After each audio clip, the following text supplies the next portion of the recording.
Hello, and welcome to my Research to Practice project.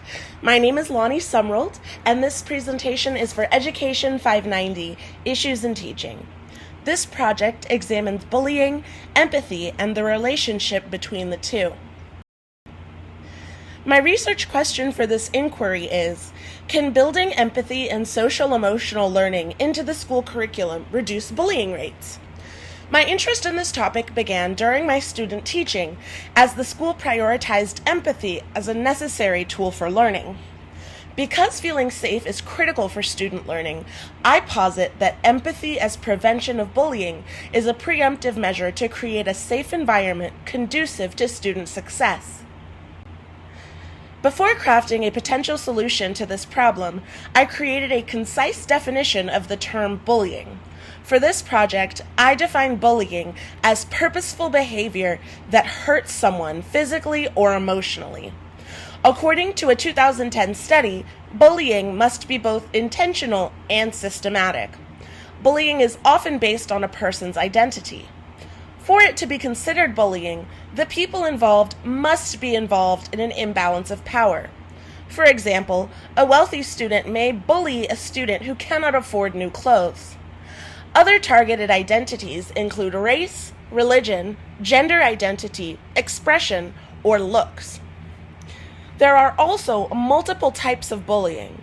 Unfortunately, all types of bullying occur on school grounds. Bullying impacts children in many ways. First, it can affect students physically, with symptoms like headaches and stomach aches. Other physical health outcomes include a loss of self-control and engaging in risky behaviors like drugs. Bullying can also cause adverse mental health outcomes.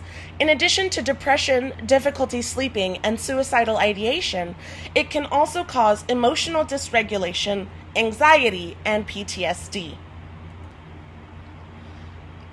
Bullying impacts a person's physical and mental well-being. It can also affect a person's academic performance and increase the likelihood of antisocial behaviors. Academic outcomes include lower grades and academic performance, increased truancy, and a higher dropout rate. Students prone to dropping out are also likely to be involved in crime and other dangerous behaviors. To create a solution to the problem of bullying, I created a basic empathy-enriched curriculum.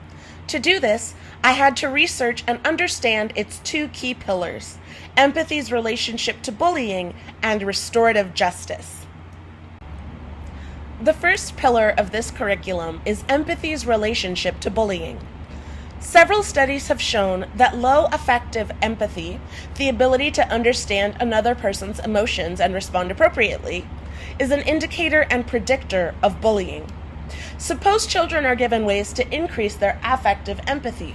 In that case, they may become more understanding of the negative impacts of bullying. The second pillar is restorative justice.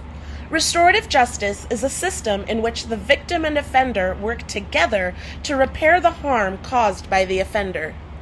One way to think of restorative justice is through the 5R lens: relationship, respect, responsibility, repair, and reintegration. In this curriculum, students will learn skills to resolve conflicts, communicate respectfully, and work together to create a peaceful school and classroom community. My empathy-enriched curriculum has three main components.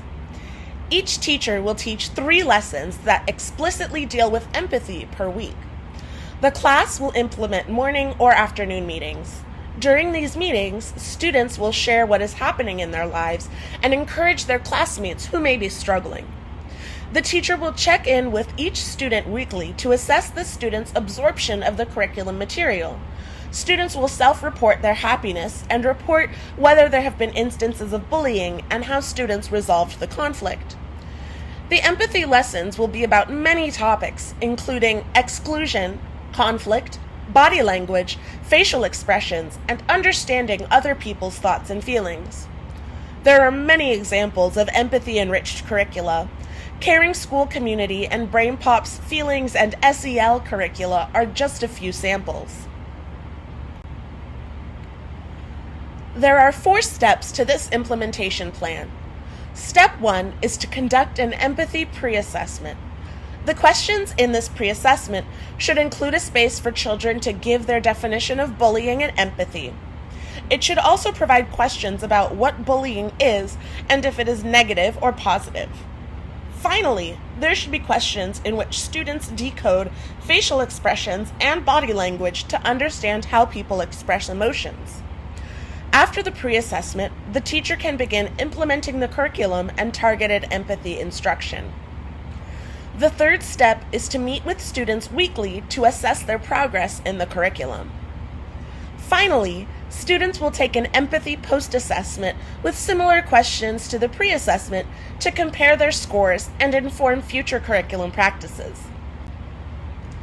The following are indicators of success that the empathy-enriched curriculum is meeting expectations.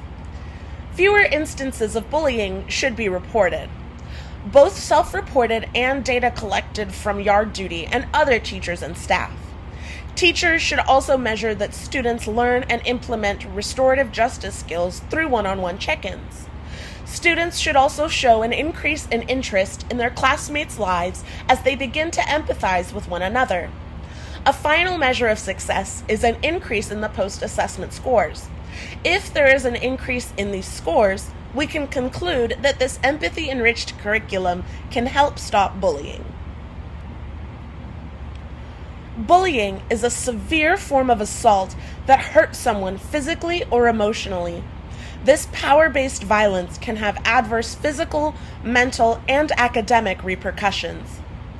One solution to this problem is introducing an empathy-enriched curriculum that focuses on student learning and understanding of the dangers of bullying and the importance of restorative justice work. If teachers see an increase in the measurable data points listed in this presentation, schools will likely see an increase in affective empathy and a decrease in bullying. Thank you so much for taking the time to watch this presentation. I'm leaving several resources in the description box below that you can use to build empathy in your classroom.